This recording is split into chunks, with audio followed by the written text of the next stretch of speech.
Joe Filapek is the Rails Director of Consulting and Continuing Education.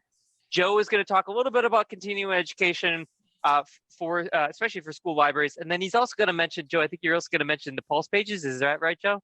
I will. Yes, thank you, Dan, and good afternoon, everyone. Just give me a moment to share my screen.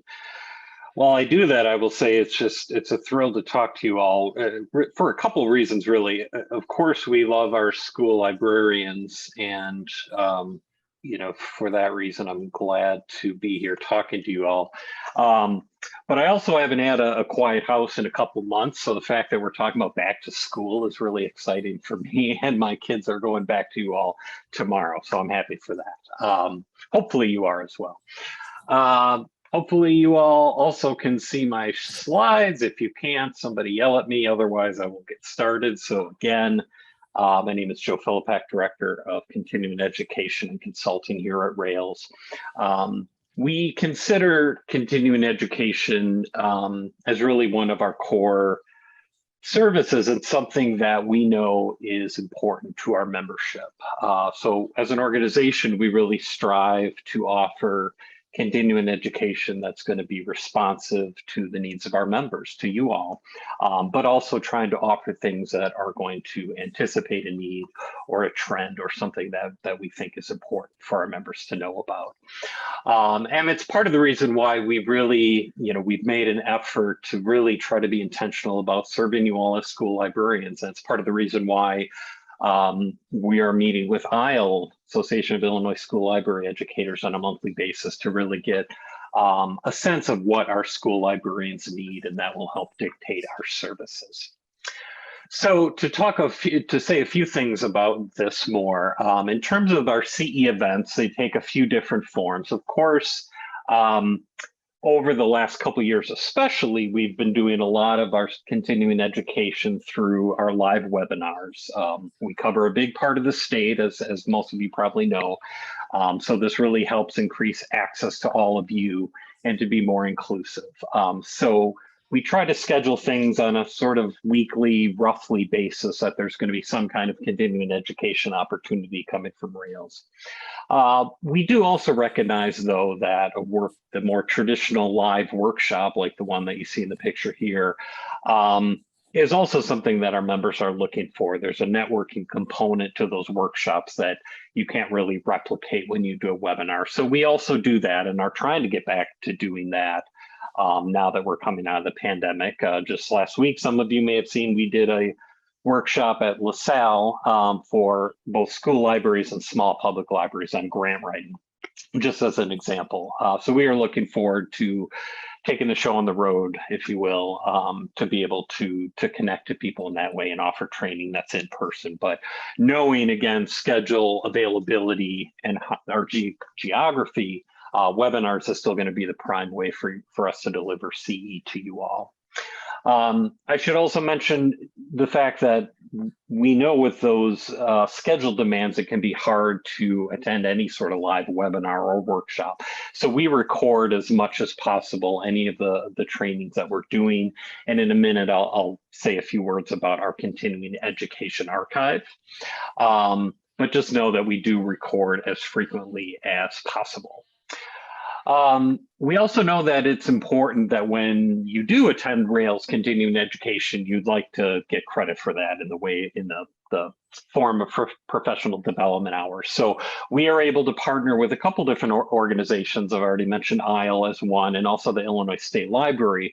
Both of those being approved providers of professional development hours. We'll work with them so that when we're offering any continuing education that's really focused for school libraries, that we're going to be able to offer professional development hours.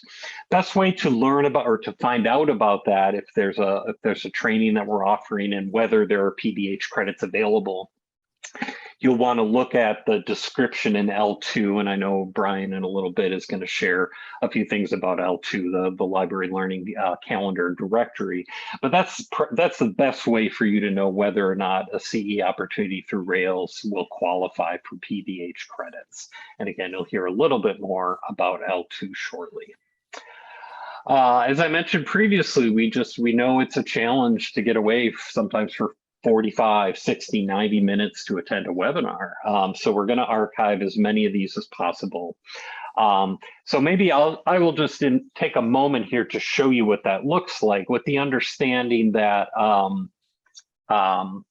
one second here, the understanding we are going to be redoing our website. So don't get too comfortable with how to find this, because it is going to change when we redo our website. But the basic sort of premise of this remains the same, that we do have, if you, on our existing website, you go under services and the continuing education archives,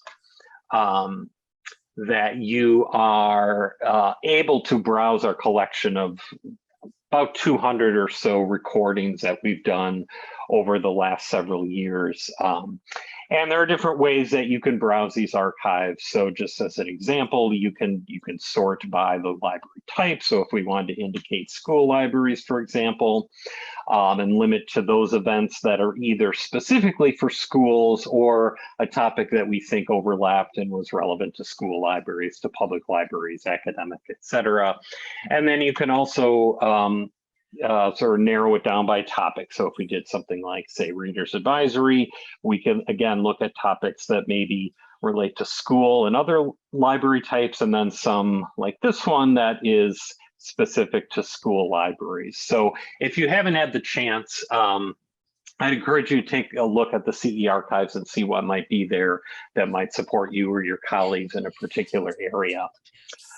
While I'm on the Rails website, Dan alluded to our Pulse pages. So I did just want to say a couple words about our Pulse pages. So you'll see them very prominently displayed on the Rails website here towards the top.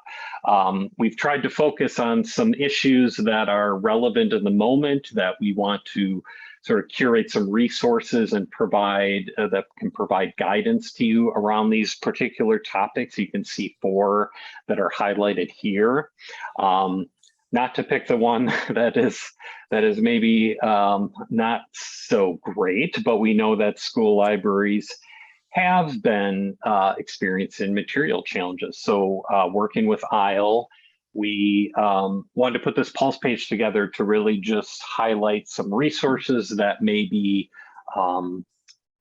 helpful to you if this is something you're dealing with experiences. That's a combination of articles, some recordings, some best practices, just a lot of different resources in this general topic that might be of use to you. So again, I'd encourage you, along with the CE archives, to take a look at our Pulse pages. So let me get back to my slides as I finish up here quickly. I'll conclude just by highlighting a couple upcoming CE opportunities that may be of interest for you. This one in September, designed for access, making online content accessible. What this is going to do is really focus on, for those attending, understanding what goes into making digital content accessible, especially when we consider those who may be dealing with visual cognitive disabilities, and what resources might be out there to help you create accessible content. So that will be September. That is not one focused specifically on school libraries, but we think is relevant for all of our members. And then I'll also highlight the grant writing webinar we'll offer. I wanted to have a finalized date for you, but we're not quite there, but we're very close. It's going to be the week of October 10th. We had a number of people that wanted to attend that workshop in LaSalle, but as you can imagine, LaSalle is not close enough for a lot of our members. So we're going to offer a webinar with a school librarian who has some expertise in this area of grant writing. That will be the week of October 10th. It will be for any CE that we're wanting to really focus on school libraries. We try to make those around 3:30 start time, as we found that seems to work best for our school library audience. So look in eNews for that, for announcements on that. Obviously, L2 is where you can go to find more information.